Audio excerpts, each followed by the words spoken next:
All right, so welcome to our United Core. My name is Theus. I am your host, and welcome back to the 3R Project. And if this is your first time checking out the content, I encourage you to go to the website, Our United Core, check out the tab for the 3R Project. You'll find some good stuff there. We hope more content will be coming along the way.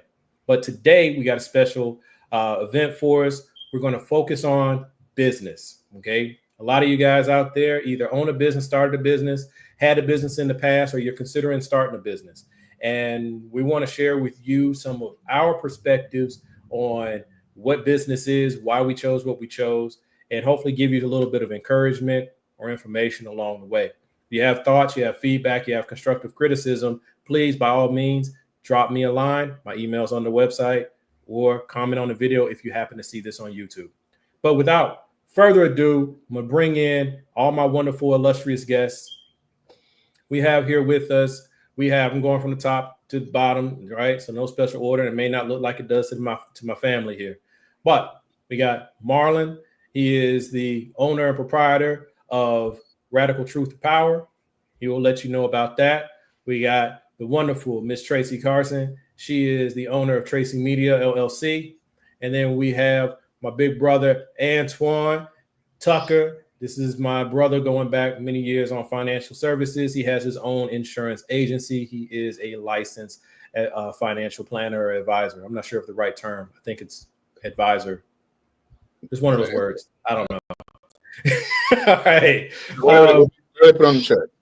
Yeah, we got all those rules that sit out there, right? But today, like I said, we're going to talk about business, and we're going to break this into a couple different segments.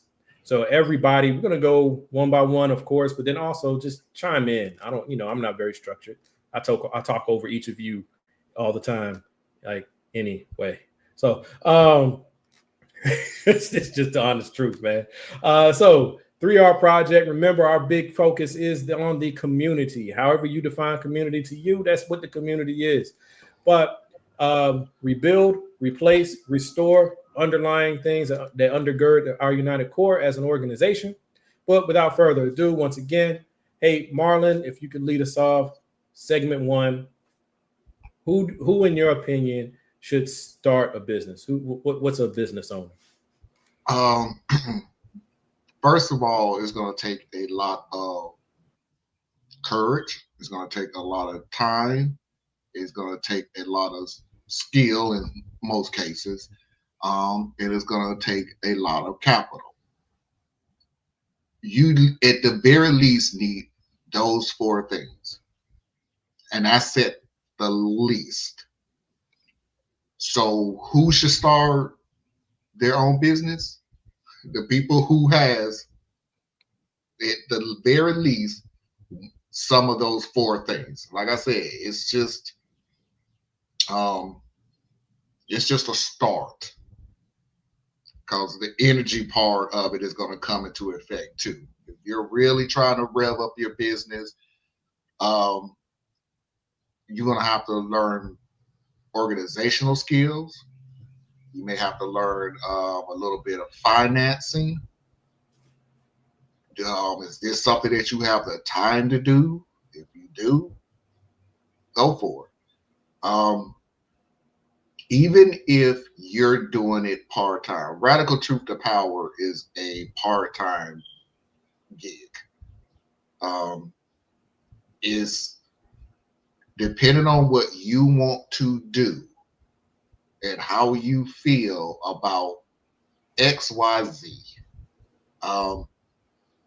If you look at it, some people start a business because of the business they were in. They feel like they could do better. These are usually your cooks, your bakeries, any of those things. I can do this. Why should I be working for somebody else to make their money when I'm the one that's doing all the work? Blah blah blah. I can do it myself. Podcasters, same reason. I can make funny voices, so let me put my skill to that. I can read stories, so let me do that. like traveling, so let me show everybody what I'm doing. Radical Future Power is a political and social network. I felt like a lot of places wasn't getting a lot of the real news and everything else. So I started that. Whatever your reasoning for wanting to start a business, go for it. Just understand what you're getting yourself into.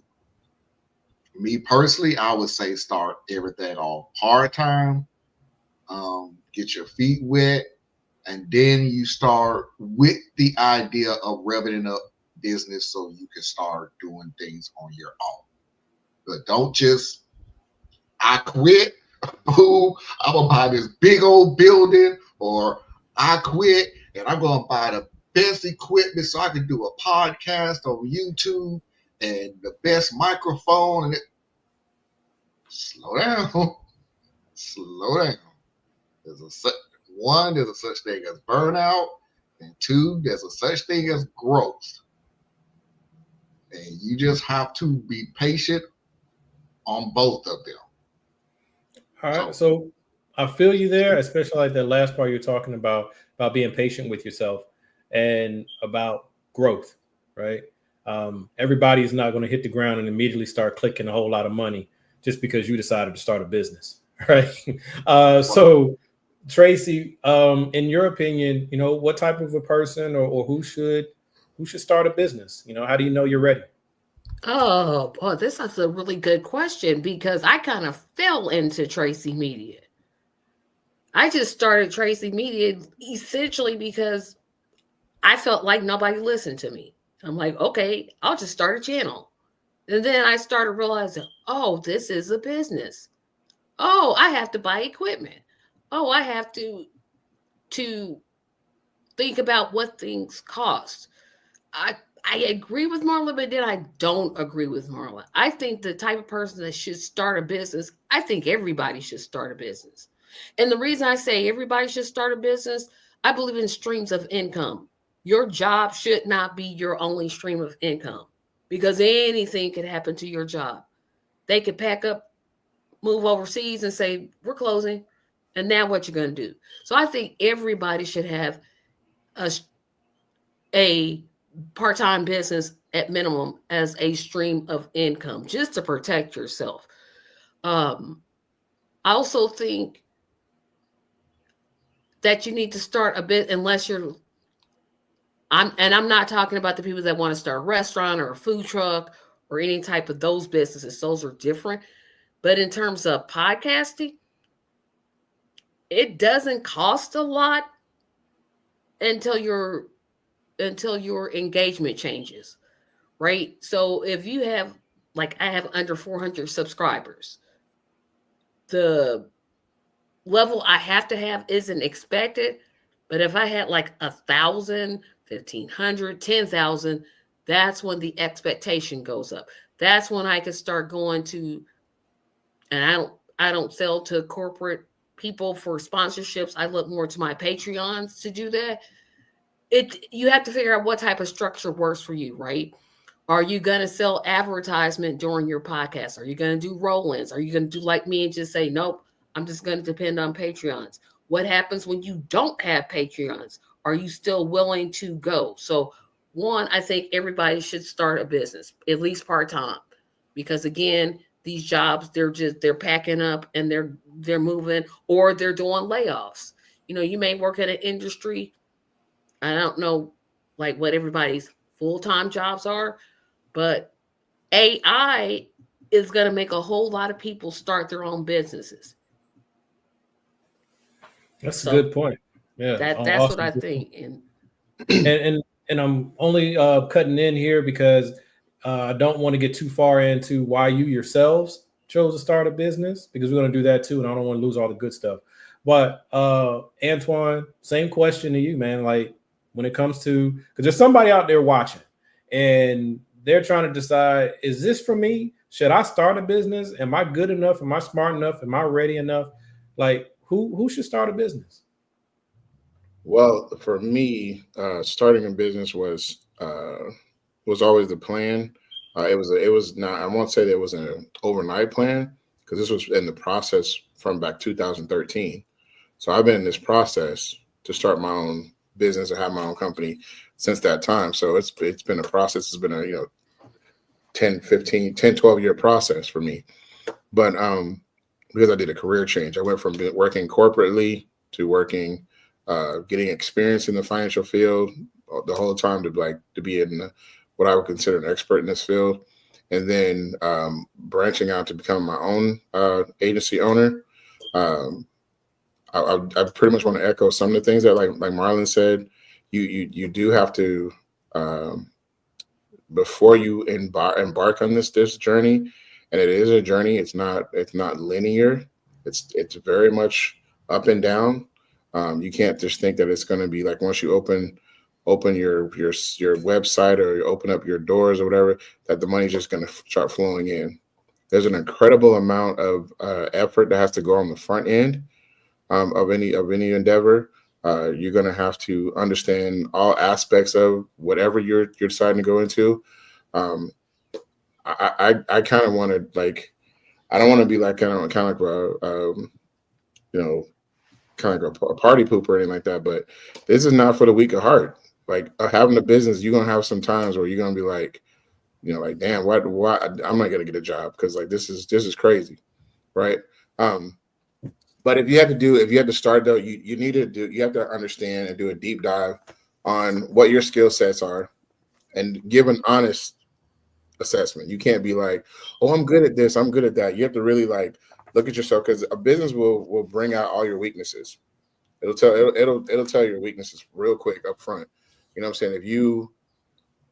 If you're not very good at everybody wants to say all the great things about, oh, you have your own autonomy, you can do what you want to do, set your own hours, whoop whoop, and you can do what you want to do. But that's not true. That's not true. You're gonna be working more in your business than you were at a 9 to 5. You're also gonna have to understand that uh, time management is key.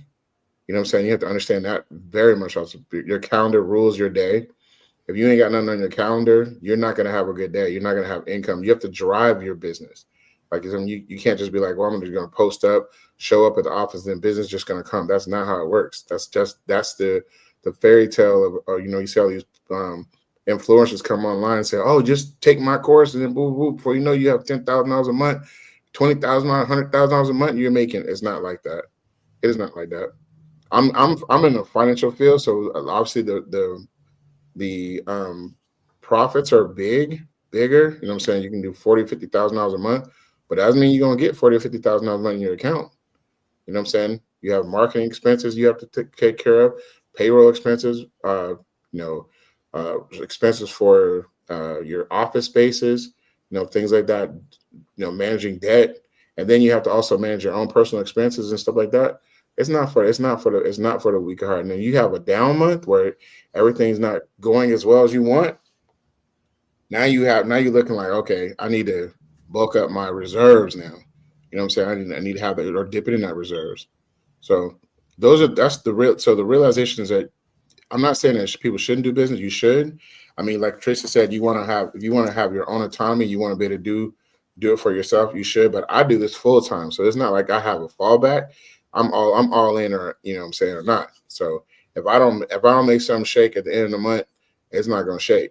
You know what I'm saying? This is all me. I can't look towards, my employer and be like, oh, I got this. I know I got this, 4,000 a month that's coming in for my job, or 6,000 a month I got coming in. That's not how it goes. I am all that I have. You know what I'm saying? And that's a blessing and a curse, because like it also brings into you some ingenuity that you have to you have to rethink your business. You know what I'm saying? So me rethinking my business, like I think about like, okay, what about, analyzing what I did last month and, my numbers and stuff like that. And then thinking about how can I improve on those numbers? Did my marketing plan work? Did it fail? Did it, falter? Looking at my processes, am I servicing my customers enough? Am I leaving stuff on the table still with my customers? Those are all things that you think about as a business owner, and that you have to think about how to increase your profits through each engagement that you have with your customer. What service are you providing? You know what I'm saying? What amount are you getting from each family, or each customer? Yeah, subscribers, like each subscriber, are you getting the maximum out from your subscribers? I mean, when I was in the music business, I used to try to get out like if everyone that subscribed to our page, I wanted to get at least $100 for them. And then those were my just baseline people, and I would do that by either having the description page, having a fee for that, then having merchandise for them to purchase, so they can get merch, and then after the merch, then I'm gonna go to for private events or things like that they can buy tickets to and show up at, and then I have what's called. Whoa! You're giving them too much. You're giving them too much, man. You're giving them too much. That's free game. That's free game. But let me add this real quick before you get to the next one. I want everybody to understand that you are betting on yourself. Yeah, that's like this is it. You are betting on yourself. You are the lead, the middle, the end, and all the stuff in between. You are betting on yourself. So you have to really be prepared. You could keep your full-time job and just prepare yourself in the meantime. Keep it. So here's where, and I love all of that. That's great because I want people to get a little bit some of that real and not be allowed to only focus on the rainbows, right? Because you only get the rainbow because it's raining, right? So I really love that. It's super important. Antoine, you were touching on, sales funnels. You were touching on budgeting. You were touching on forecasting. Marlon, you were sitting here. You and Tracy were both talking about from different angles about being, clear about what you're trying to do and understanding that you have to grow into it. All these things are 100% true. And I can't remember. I think it was Antoine might have said it. I don't know. I apologize, y'all. But when you go into business for yourself, you will learn about yourself. Yeah, okay? you will learn, right? And it's okay not to be perfect at it up front.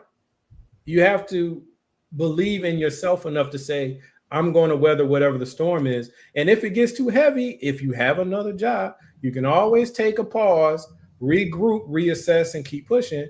But if you went all in, you're all in. Okay. Mm-hmm. And that's where the strength of your network comes into play. That's where your personal resolve will come into play. But I just want to make sure that I'm kind of bringing some of that all in, because I don't want it to come across as, hey, you think you want to start a business, you don't want to start a business. No, it's just be real about what it is that you're about to step into. Okay. I'm real big on responsibility and personal accountability. So for me, one of the stumbling blocks for me is I'm afraid of becoming too successful too fast. Just being honest with you guys, because every customer I have, that's an obligation, right? The moment that's becoming successful really fast, that is such a. If I was saying that might happen like the overnight success. That's such a rarity in this area. It's such a rarity, like in the space that we're all in. You have to have a lot of things that align up the right way for that to happen. No, fully agree. A lot of times, overnight success. Speaking to the things that sit inside. Speaking to the things that sit inside, right? Yeah. Because, like you were saying, you got to get to know yourself. Me starting, this is probably my third or fourth business. I've learned some of the things that hold me back. That's what I was sharing in that moment. But one of the things I had to learn, which helped teach me, time management, right? That used to be my stumbling block. And I was able to take my prior businesses that taught me to be stronger in that area, take it into my quote unquote regular job life, and it made me better there. So really taking this step, if you're considering going into business for yourself, it can help you in more ways than even just your business being successful. It really can help you, right? But now we're going to get a little bit more personal, and I'm going to start with Tracy and then Marlon and then Antoine. So Tracy, you have a media structure, right? You run multiple shows and you cover multiple topics, right? From the serious to the whimsical. So what was it that made you choose to start this business? Like I said, I fell into it, right? So there was COVID. There was this thing called COVID. Nah, and I that doesn't couldn't. Yeah, and I couldn't go anywhere, couldn't do anything, and I was like, oh, what do I want to do? Talk about movies. Well, the first couple episodes in, I was like, ugh, I'm a terrible movie reviewer. It taught me real quick. I am not good at reviewing movies, even though that's how the channel started. It started off, I was reviewing movies. Then I realized, ooh, I don't even like movies like that. So what do I talk about now? I was like, politics. It just kind of fell into that. And so I started off with Mondays with Tracy, I think the show was called. And then it kind of like progressed, right? I realized, oh, well, I could really do this. I could really talk about politics. I could really talk about well, I don't even like the word progressive because I feel like it's been like kidnapped. But then I was like, oh, I could really talk about leftist politics and leftist issues. And then I realized, oh, I'm not really good by myself. Why don't I bring on other people? And so I kind of walked into where it is now. So I didn't start off thinking, oh, I want a business. But then once I started StreamYard and I realized, oh, I need lights and lights aren't cheap and I'm going to need some help. Let me write down what it is I want to do. Let me think about this and be pragmatic in terms of what it is I'm asking my audience to do. So I kind of walked into it. I did not think, oh, start a business. That's not where I was thinking. But now I'm thinking, okay, this is a business. How do I engage my Patreons? Although none of them exist, but that's okay. How do I engage Patreons? Because I'm not selling out to corporate. That's just not, corporate people aren't going to come to my channel. They just aren't, unless they're trolling me. So I kind of walked into it. I kind of fell into where it is that I'm at now. I started off reviewing movies, realized, ooh, you're terrible at this. What are you passionate about? And of course, everybody knows, who doesn't know me, I'm passionate about Medicare for all. That's really where I started. I mean, I'm really passionate about it. I could talk about it all day, every day. Then letting that just kind of expand in that. My camera decided that it just wanted to go look somewhere else for a minute. I thought you was walking out. I'm like, dang, I just talked about it. Look like you just walked out. I'm like, what? It just decided, nah, I'm really gonna look over here. Maybe there was a ghost in the room. I don't know. But one thing that you said, Tracy, that you said a lot of great things there. But I love that you said that you actually have to write it down, right? Because I'm an old school cat. I believe that any plan you don't have on paper is just a dream, right? So if you want to make your dreams reality, you got to write it down, whether that's on a computer or a piece of paper, so you can start to really get at it. So that's awesome. And for y'all who don't know Tracy, she's being a little humble here. So yeah, she started off with the doing the movie thing, and then she started off hanging out with me and Marlon and being harassed by us all the time. But also, it fed her into a lot of her activism that she does in the real world. So she's not just in the digital space. So just going to say, give people their flowers while you got them, and you deserve your flowers. So, hey, Marlon, so you have your brand, right? So what was it that led you to walk in this crowded space? Well, just taking off of my sister Tracy, it was this thing called COVID.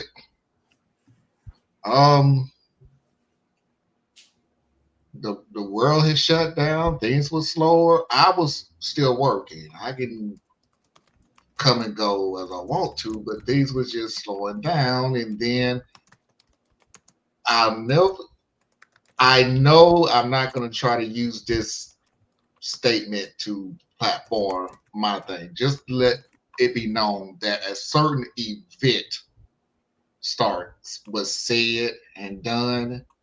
That hey man, you can big up your platform. This is about business. This is our community. We're trying to encourage people, man. Well, let's say this: a political issue occurred that irked me so freaking much that I started the show. It started off as just a news show. I would come on, I would say a couple of things and everything. And by the way, when I tell you what Thea said about stumbling blocks and you ain't got to be perfect at the beginning and everything else, you just got to keep going. I don't know how many videos I got right now, but I always like to venture back to my very first video where I, for some strange reason, did not edit it at all. So you can see me going, and today in the White House, 3, 2, 1. And the date, and that's posted now. And I thought about taking it off, but nah. Because it proves a point that you're not going to always get it right the first time. Just keep going. Just keep hustling. And that's what I did. I started hustling. I started getting into the show. I started looking up clips. Because one of the things that I always wanted to make sure on my show, always, I don't just come on and talk. Because we got a lot of people like to do that. But the problem with a lot of people that do that is you're still taking it from their opinion, their thought. So my show is full of clips from news agencies and other people and everything else. In other words, I wanted to always make sure that my show had receipts. Like you just can't say, oh, Marlon said such and such. There's no proof of it. Here it is right here before I even say anything. Well, I still don't understand why. Okay, you don't understand my point, but here's what happened. So I always came with receipts. So with Radical Truth, the Power was born. Diaz, Tracy came on the show. Anna started coming on the show. And the other show, Saturday Night Vibe, that did kind of fall into my lap. Because Radical Truth to Power was so, it was full of knowledge. It was full of, facts and things like that. It also was kind of full of darkness. Hey. The truth kind of hurts, folks. The truth kind of hurts. So in case anybody don't know, the first part of Radical Truth to Power was always, the grudge work, the news, the articles, the discussions that we always have. The second part was always more lighthearted. But remember, it was the second part of the show. So I was like, why don't I just start a show where I just have Reddit stories, where we can do and talk the more social dynamics of everyday life. And that's what was the reason why I even started Saturday Night Vibe, was to get away from politics and concentrate on social things. Some of the stories are lighthearted and we can laugh at it. Some are not. But it's still more social. It still have people thinking about different things in their lifestyle and what they would do in this situation and how they will react to things like that. And that's how Saturday Night Vibe got started in 4 years, 5 years? 4 or 5 years at this point, yeah. Yeah, 4 or 5 years. It is growing to the point where, like I said, when we're not on the air, because a lot of people, sometimes we get a lot of people watching the lives. Sometimes we don't, but a lot of people watch the replay, and then a lot of people email me, hey, why was you not on this week? I watch, but I don't say nothing. Where's the show this week? I'm like, okay, well, it's getting a buzz. You go, hey, did you hear the news about such and such? Could y'all talk about this on the show? So I'm like, okay, well, it's getting some buzz, but anyway, I don't want to speak around in a circle. No, that's cool. No, go ahead. Go ahead and make your point. I'm gonna transition to Antoine. Let him get his word in. The point is, it was just I wanted to make sure that I just threw my hat in the ring, and kind of worked out. So there you go. Cool. So, Brother Antoine, we're gonna toss it to you, family. So, how did you land on the business that you're in, and basically that's it. Like, what made you choose this place to be? Well, for me, it was I just realized that I kept getting. Um, I realized that I was making people money, like lots of money, and but I was when it was coming for me to get to the table to do what I wanted to do, it was always an issue. Like there was always something else. It was like well, I just realized like if you have a good employee, why would you be motivated to put them into a better position where you have to find another good employee? The best thing is to just keep them as your employee and keep making money off them, right? So when I realized when it started to become abundantly clear to me that I was never going to get the opportunity because I was too valuable in the position as an employee, then to become have my own agency. That opportunity was going to come. So they kept it felt to me like the carrot kept getting higher and higher. They'll say, "Oh, you need to do this, you need to do that, have these numbers and these numbers." And when I produce those numbers, they'll be like, "Oh, then there's another requirement. You have to do this, you have to do that, do that." And I was like, "Huh, this feels like I'm giving 4 or 5 years to get here." And it's always like, you're gonna get there. So fortunately, what happened was an employee that was a coworker of mine got fired, and when she got fired, she was presented with another opportunity, and the opportunity presented itself. She said, "Hey, I got my own agency. You know, you can get your own as well, and you don't have to have as much startup capital as you did at this other said agency, which was like 100,000, 200,000 in capital to start your own agency." So they said you can start this with less capital, and you will get bonuses along the way that will help you to start your agency. So I was like, okay, sign me up. Shit, I've been doing this for everybody else. Let me see if I can do it for myself. And it started out really well. Everything was going well. So that's what really started me in business. I just got tired of the carrot moving on me and wanted more for myself. But you know, um, in hindsight, though, I still made a decision, probably with not enough information, just the gumption to know that I can produce myself. Um, but I also have to understand, like, without the structure that a corporation has or something like that, you have to be able to create your own structure for yourself. So, like I said, like I spoke before, you'll find really quickly what your weaknesses are and what you have to strengthen up. And time management was a key one for mine. Production, I never had a problem with production. I could always produce, but like when you have your own schedule and you have your own autonomy, that's the double-edged sword, because you can be like, oh, I can do what I want to do. Stroll social media for 2 hours if I want to. I could watch, listen to the news. I can do this. I can do that. I can do that. And then you realize, like, oh shit, I haven't got nothing done today. Or then you go on a conversation call with somebody for an hour and a half, 2 hours, and you're like, oh shit, I still haven't. Oh, sorry, I haven't. Then you realize, like, I haven't done my service for my other customers, or I haven't done this. So I need to talk to underwriting. I need to talk to service, budget, budget, but talk to billing and stuff like that. So these are all things that you realize really quickly, like, you have to stay on top of what you are doing. Having a day for just marketing, having a day for prospecting, having a day for interviews, having a day for whatever. So that really quickly became like I had to understand that really quickly, and it creeps on you, like, okay, when you, and the tell is your bank account.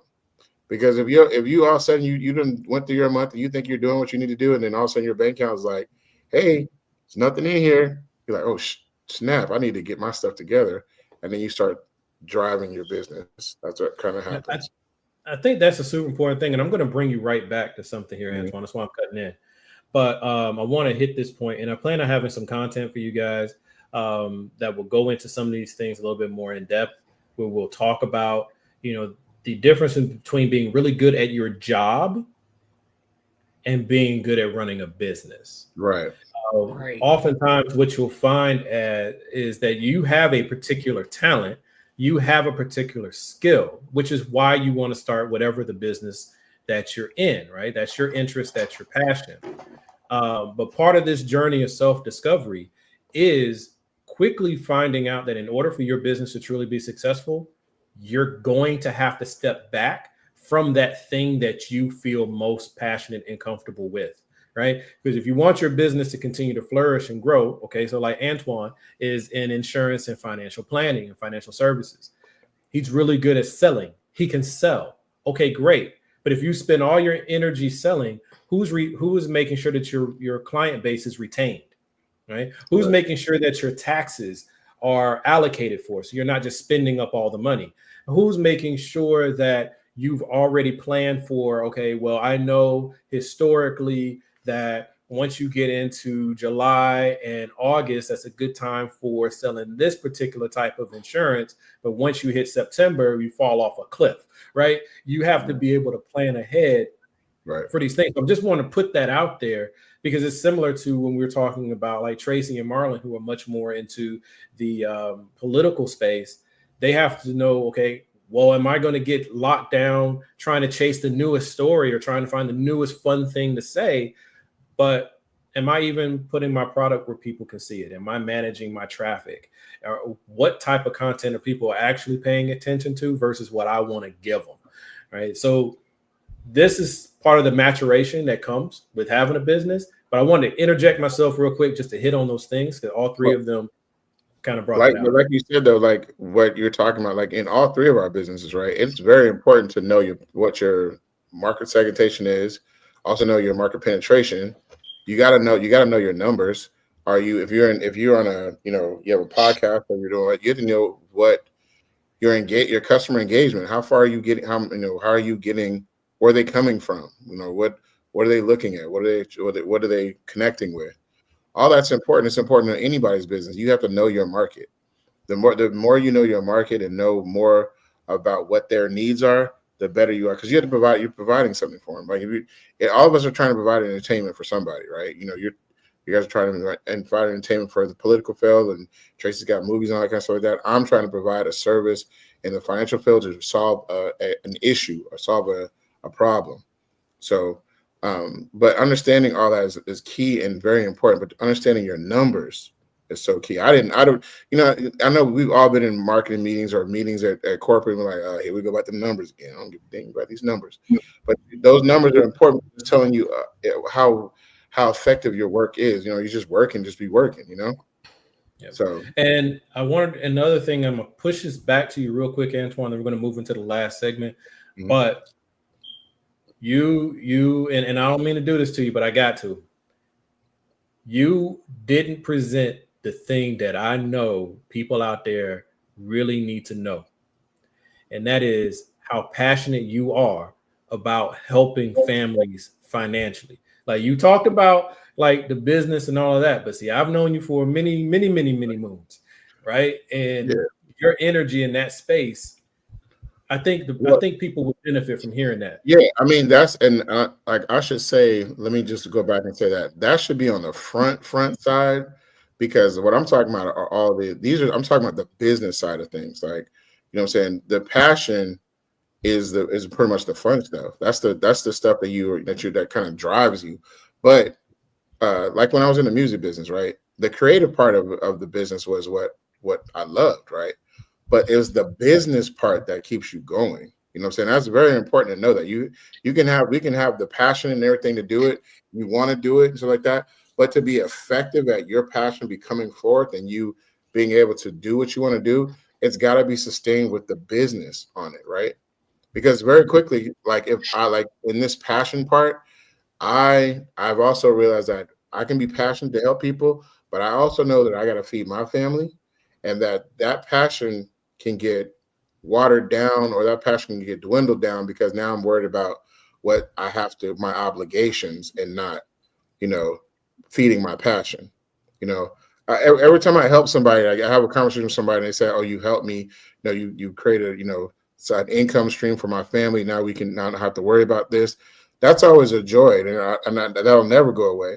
But also, I have to realize okay, you've got to make profit. You got to be a profitable business. You can have a business, but I'd say having a business and having a profitable business, two different things. Two different things. You know what I'm saying? And I'm sure all of us could talk about it, but You could have a business and not make no profit whatsoever. You just have a business to be saying you got a business. You could do that all day long. We could all sit here saying we got businesses. We can go get the EINs. We can get our registered with Secretary of State, have our business. That's what we want to put our. If you just want to say you got a business, say that.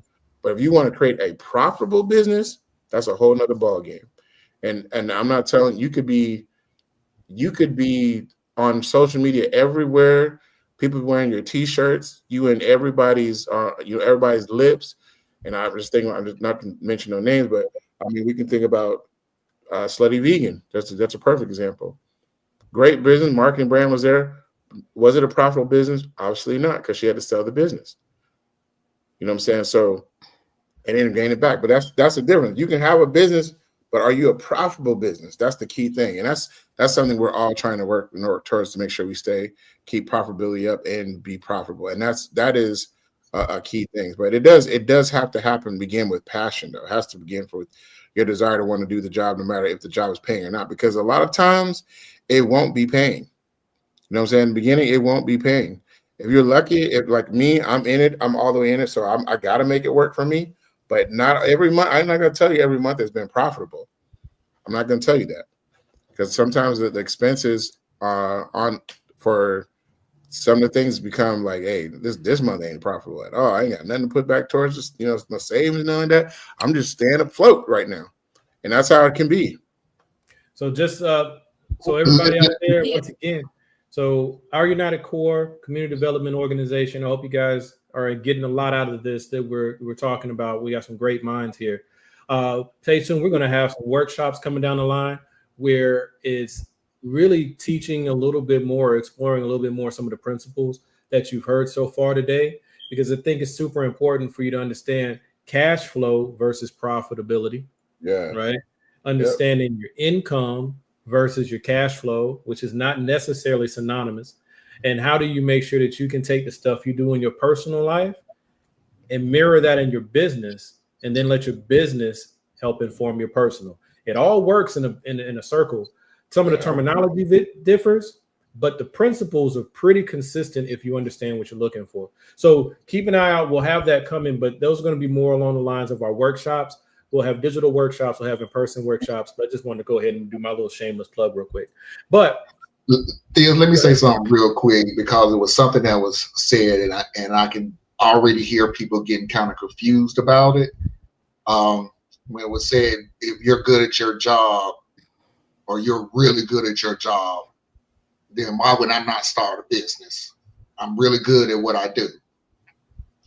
Please understand, you are very good at what you do at your job under their structure.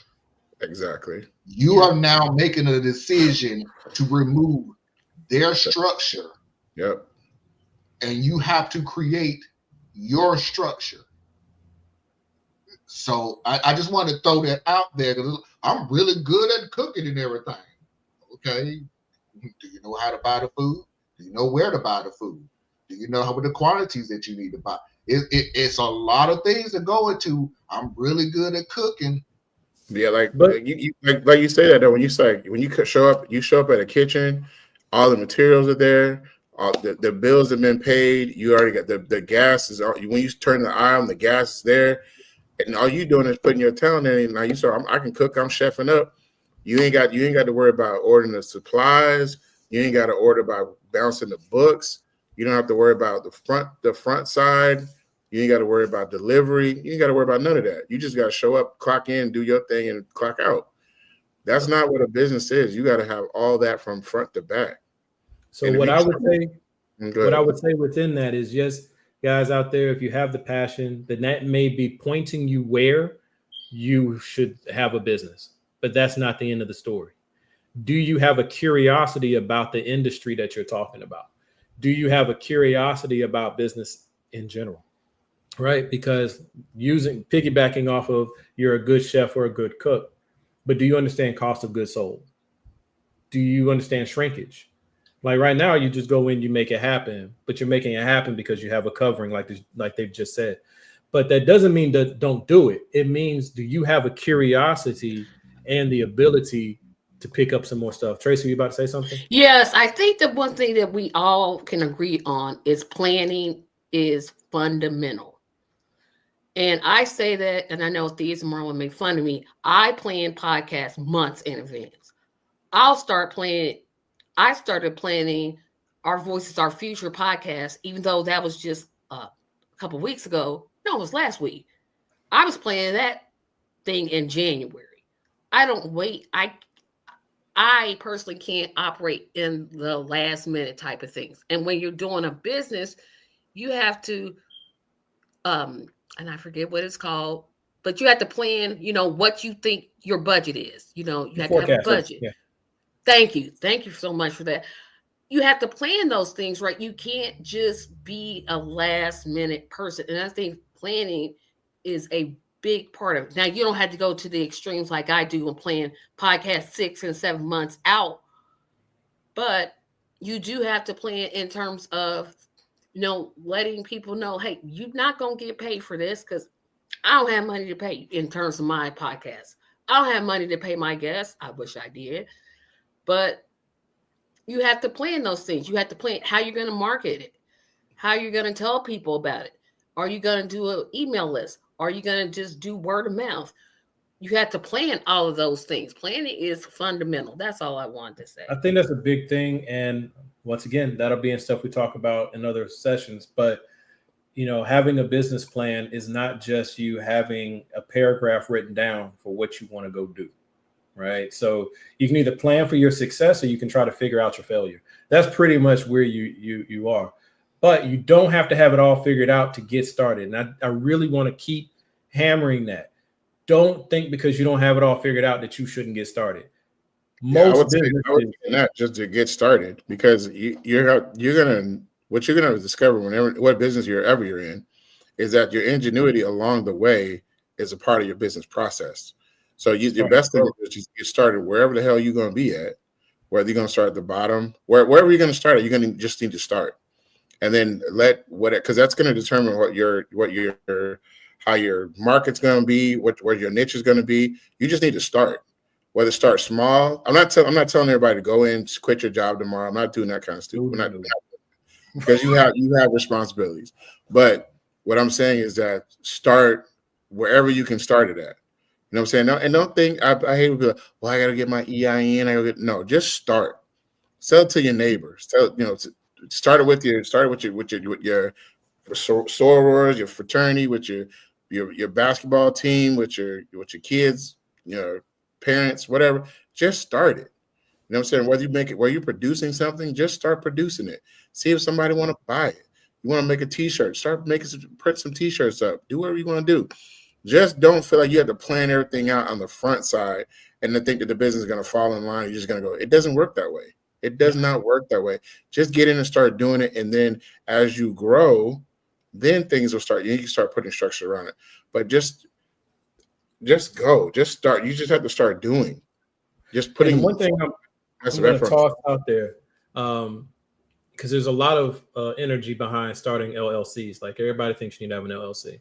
First of all, I'm not a tax advisor. Okay, talk to your accountant or whatever, but do some research. Plenty of information out here for you. Google, YouTube, university. It's all over the place, right? Like Antoine was saying, just get started. All right, and if you just get started, you can do that. The moment you decide that you're in business, guess what? You're a business. So just get started. And a lot of times when you're getting started, depending upon your industry, you're doing it for free anyway. Like I don't get paid for what I do. Marlon, I don't know if he gets paid yet. Tracy, I don't know. Okay. Antoine, you get paid because you got to. Right? Like I said, this is slim. This is a slim money. So you know what I'm saying? But as you jump in the pool, understand that, if you understand, depending upon your industry, you're not going to make money up front anyway, because you have to prove to the market that you're who they should even pay attention to. Right. So there's no harm in just getting started, because they're not going to pay you anyway, right? Use them as your coach. Use them as your training opportunity. This is you. This is how you refine your product before you go to market, right? So I'm just going to say that, but I'm not going to bury that because I want to move to the last segment because, I'm trying to be responsible about my time here. So the final segment, once again, our United Core, we're all about the community. how I define a community is basically the people who are connected to you. Okay. I am centered in the Black community, but I'm not exclusive to the Black community. It's just that that's the center of what I do. Okay. Now, when you hear the phrase Black business, what does that term or that phrase mean to you? And yeah, really, like, what does that phrase mean to you? And how does that work into your viewpoint of being a business owner? This one's a little tougher than the previous question. Yeah, this is. Me and Thea's come darn near from the same fabric. For me, Black-owned businesses means a well-structured society. The more where we and not to get on my soapbox because I'm not even trying to do that until tomorrow, but when it comes to the Black community, we've been behind the 8 ball from day one in this country. So when I hear Black-owned businesses, it gives me a little pride to know that now we're structuring our own. We are the ones that's bringing in the finances. We're the ones that's bringing in the cash flow. We're the ones who are bringing in businesses for the stupid. Why can I not say that word? I'm going to cut in because here's the thing. This is what I'm trying to get at. And I just promise I'm not trying to like backdoor anybody here, right? But there's Black business, there's a Black-owned business, right? There's a Black-owned business. You happen to be a Black person who owns a business. And then there's a Black business, right? Right. So Black-owned business, I run a business and I serve. Whomever my customers are, that's just who I serve. And I just happen to be a Black person doing it. Versus a Black business is I'm doing this. I serve whatever your market is, right? We all got different markets, but I'm doing it with a conscious connection to how do I serve my community at the end. Right. It's a community. If your mind is structured to, I want to give back to my community, to the Black community. I want to give back to my community. And the way I do it is, I think I will be a successful business person. I'll make sure I say business person. I can be a successful business person. So for certain people, that's a 2-for-1. I can make money. I can give back to my community. Win-win. But do you see them as distinct as I do, Black business and Black-owned business, or do you see those more or less the same thing though? It's no right. I don't know how to answer that because I don't know what the Black-owned businesses is doing behind the scenes. You know, there may be times when a Black-owned business have to be a Black-owned business to keep the business going. Sometimes they don't have it to give back to the community. So that will make them a Black-owned business. Okay. But when they start giving to the community, then they're a Black business. It can go back and forth at any given time. So I'm gonna pivot this a little bit to either Antoine or Tracy, whichever one wants to take it. But like what Marlon was just saying, a distinction I'm going to add into the wrinkle of this is you're not necessarily having to give back. If you structure it as giving it back, give back. Or if you feel it's more like the success of my family contributes to this thing, or if you feel like I'm serving the community, you know what I mean? So where do y'all? For me, I would say like this. So first of all, I would say I understand the distinction. There's a Black-owned business and a Black business, right? I think more so I'm a business first that happens to be owned by a Black person, right? Now, when I do have a duality of my business where when it comes to my community, I do market in my community And when I work within my community, they have an understanding that I know the nuances of our community. And that meaning said that I understand the challenges that are also presented in our community. And I'm also giving them as an authority what I have seen in the industry that also presents a challenge to my community. So I'm giving them an insight to how to navigate through these channels and through these different conversations. And as a person of that same community. So I'm speaking to them in a language that we all understand, that we all are. Well, I'm not talking over your head or anything like that. I'm not trying to seem erudite or anything like that with my speech is, but I'm saying this is what I see in our community that affects our community and how we need to negotiate and navigate through it. As a Black business, that's what I do. But I'm a business first and foremost, which is to be my goal is to be profitable. But I'm also a consciousness that I do it with a Black consciousness for my people. I won't say I just do it for Black people, because I don't. But I do when I engage with my community, my community, I am conscious in what I say, how I say it, letting them know I understand the nuances of what we're talking about, and I understand that what they're facing, and I give them insight from a business community of what they're seeing, and then to make them more more attractive to do better business in, and to make sure that we're breaking those generational curses and things like that are within our community. Because I have that understanding. Now, if I was another business that does the same thing, they probably would not have the understanding of those nuances. They may not even. Go ahead. So I was going to say, so I'm not going to assign percentages or anything to anything, but it's kind of like if I'm following you, you're more structured as I am a Black owned business and I do Black business, right? But it's not like being a Black business isn't part of the identity of what I do. It's right. I'm a business first. Right. I'm a business. Yeah. And then like, I think me and Marlon are more, well, we're kind of, Marlon, think you're probably more along the lines of a Black business with a Black owner, right? If I'm there. I was saying that, and Antoine said it a lot better than what I was saying. A Black-owned business is a Black-owned business, and I'm not putting words. I'm not saying this is how everybody structure, but I can feel that the majority of Black-owned businesses are Black-owned first before becoming a Black business. Right. But what I was saying was, if we're using Black-owned business compared to Black business, a Black-owned business could be a Black-owned business in January, February, and March. Give back to the community in June and July. Now you are a Black business. Oh, no, I'm going to pause that because I was unclear. So Black business is like the prior iteration of our United Core, right? Only thing I dealt with Black folk, right? That's a Black business, right?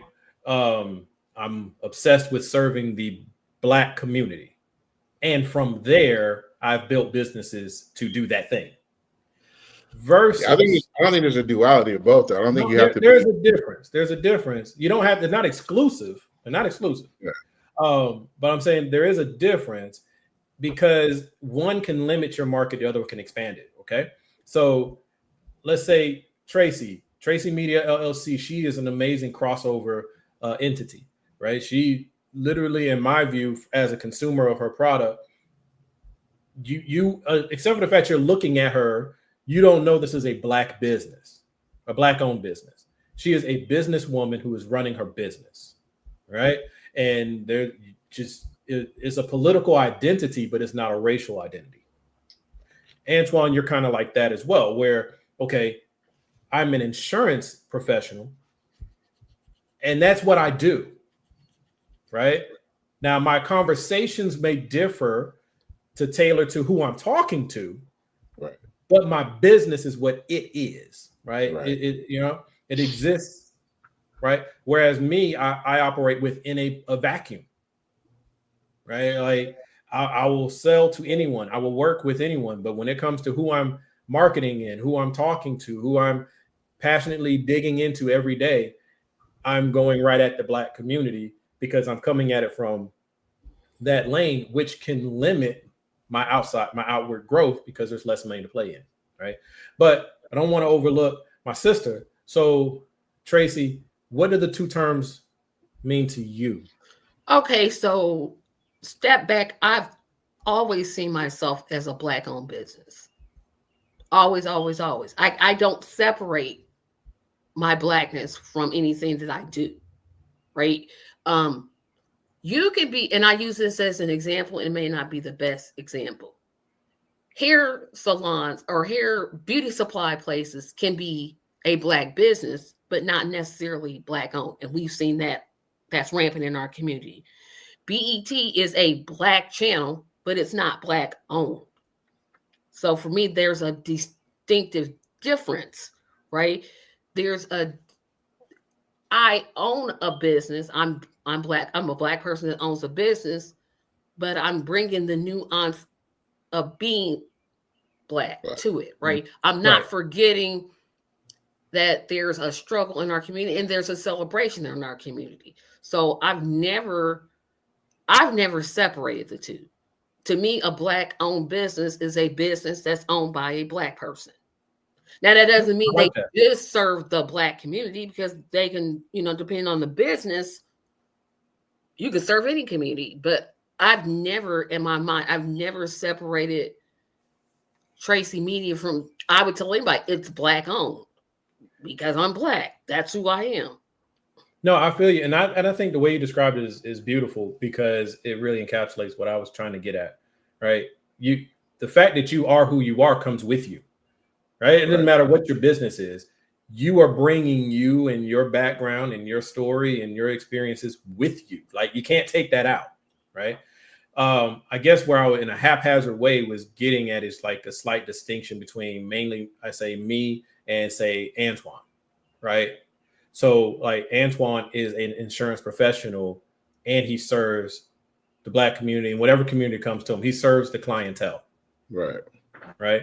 And then I'm coming, my first lens is I'm coming through the Black lens. And then I'm saying, all right, I can sell you this, or I can provide you that. Right. So like I'm self-limiting in a manner of speaking, because I'm attacking the service part before the business part. Right. Which, I don't think there's anything wrong with either one. Right. But I do think that there is a conceptual difference as far as once you get to scale, because we see it all the time where just because someone is successful and just because that successful person happens to be Black, there's this like weight that's put on them that says, well, what are you doing for the Black community? And that's not fair when they didn't structure their business that way. Right. They're successful because of what they do. You don't know what they do on the back end. I'm gonna have to disagree, because I would think, one day when Tracy Media is my full-time job, one day in the far distant future where we're all holding near future, my responsibility is to reach back, right? It is. Even now, my responsibility is to help those that can't help themselves, those that are downtrodden, those that are hungry. That's my responsibility as a human being. May I? And I'm going to let you go back to it. Okay. But this is like a sensitive thing for me with our United Core. Okay. Being Black is not synonymous with being in need.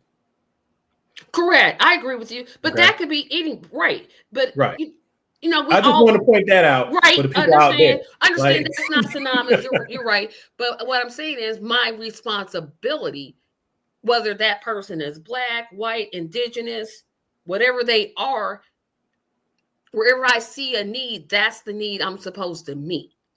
Right. Gotcha. I'm always going to start off with the Black community because, again, I'm Black. If I see Mother Jones can't pay her phone bill, I'm going to help Mother Jones pay her phone bill. If I see, Heidi and she can't buy diapers, I'm going to help Heidi buy diapers. That's my responsibility just as a human being. So, yes, when I see a successful Black person, what are you doing to help those that are less fortunate. That matters the race of the person that you're helping. I just need to know that you're helping. Right, but that's you, right? And actually, that's a big part of me. I don't stress it very much, but that's where the united piece comes in on our united core, because I believe you work across groups, you generate partnerships and relationships with everybody because we're all trying to navigate this thing together. But Marlon, because I'm trying to get y'all to the point where I can rap for you, and I appreciate the time you've given me. Marlon, when you look at, I'm gonna pick a celebrity, okay? Jay-Z, right? Billionaire, far as I know, he's a billionaire. Okay, Yep. music mogul. If he is known for those things, but he's not known for, and I do know there's some other things he does, but if he's not known for some of the other things he does, is that a problem? Like, is he somehow, because he has so much, that he should make it a point to help his community? I was trying to structure this answer so it makes sense, because I don't want to go off somewhere else. I personally would rather the celebrity, the millionaire, the business owner, whatever, that I don't know that they're helping their community. Because I feel like if they're helping their community, they're just doing it. They don't need the fanfare. They don't need the attaboys and the pat on the backs and all this other stuff. A school all of a sudden got built from out of nowhere, funded by somebody. We don't know where the money came from. Good. We don't know who that money came from. Good. Compared to a lot of people who would have made sure that their name was on the building. They had a parade walking up to the front door. The street that the school is on is named after them all of a sudden. But what you're getting at, bro, and Antoine, definitely chime in here, is kind of like the Michael Jordan effect, right? So you have Michael, you got LeBron, you got all the big names, right? And Oprah is a really good example. Does a lot of things, and they don't put their name on top of everything. But because they don't put their name on a lot of things, they are suffering the scorn. You follow what I'm saying? Yeah. Oh, I know. So are they in any way obligated for their own personal, so they're not always the bad guy when they're doing good things, right? I mean, there's a lot of reasons why they don't put their name to it. It might not just because of they don't want there might be an overwhelming amount of need that might be that's out there. And then now you put your name to it. Now everybody is coming to you with that need. Now you have to now you have to be equally. No. Yeah, you have to say no to like so many people don't pick so many certain. Now you won't do enough for the community. Now you ain't doing enough. Now you subjecting yourself to scrutiny. You don't do that. You got all this money. You don't do that. You got billions and billions of dollars. Get back. You got all this billions and billions of dollars, and you don't put it to the community no more. You know what I'm saying? You could give a couple billion over here, billion. The white folks do. You know, you get all that kind of, the Carnegie, so you get all that kind of stuff. But what the thing is that going back to the Jay-Z question though, and I was thinking about I went to an event where Tyler Perry for Tyler Perry's newest movie on Netflix, right? What the overwhelming the thought was that, and Tyler Perry said something at the BET Awards that night that was just like rung like resoundingly in my ear. He said, "I done made more black millionaires in Atlanta than any other black person." Right?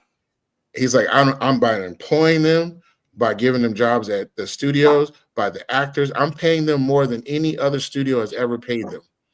The women echoed it, where they're getting paid at a higher level. So to me, that's a black business that he is bringing back into the community. He is making more the putting more on BET, putting more on networks, stuff like that. He's making more, but not equally. He gets the same. It's like he gets the same amount of ridicule that he gets the same amount of credit. But then they say, well, Tyler Perry's writing the black struggle story. Every time he's exploiting black women. But I'm like, but these same conventional avenues weren't paying Black women enough. They weren't paying them their worth. To be or the writing hero, parts for them at all.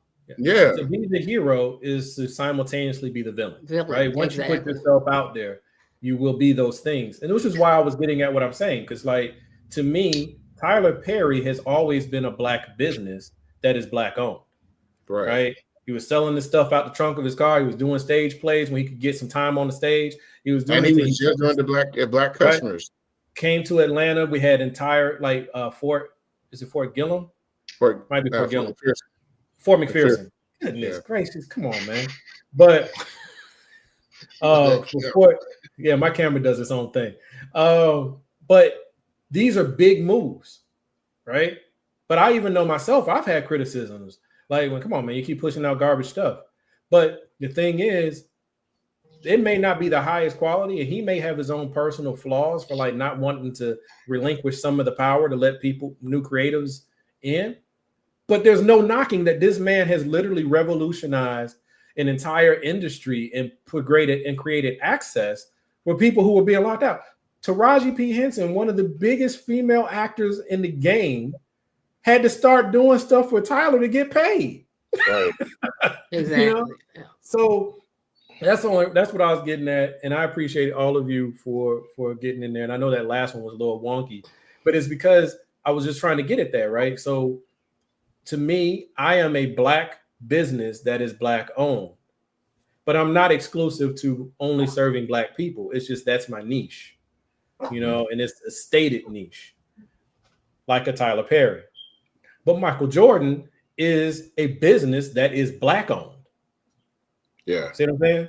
So There's no harm, no matter which way you decide to go. Just be clear about what it is that you want to do, and you can even change streams should the need arise. But I thank each and every one of you for joining me in this session of the 3R Project. So before we sign off, each of you could please tell people where they can find you and how they can support you. Marlon? You can find me every Saturday at Saturday Night Vibe, 8:00 p.m. on YouTube. Every Sunday for Radical Truth to Power. Every Sunday at 8 p.m. on YouTube. And there you go. All right, Tracy? Tracy Media 74. I got too many podcasts to name. All right, but is that on YouTube? No, YouTube. Yes, go to YouTube. Tracy Media 74 and the Tracy Media LLC website. I bought it for the next 3 years. We just got to get the funds to get that website back. So be on the lookout for that. Awesome. And Antoine? Yes, I'm a country financial agent. You can find me in the Perimeter Center area. You can also email me at Antoine.Tucker@Country Financial. That's Metro Atlanta, y'all. Yeah, Metro. I'm in the Metro Atlanta area. I'm covered for all of Georgia. Like I said, you can reach me there.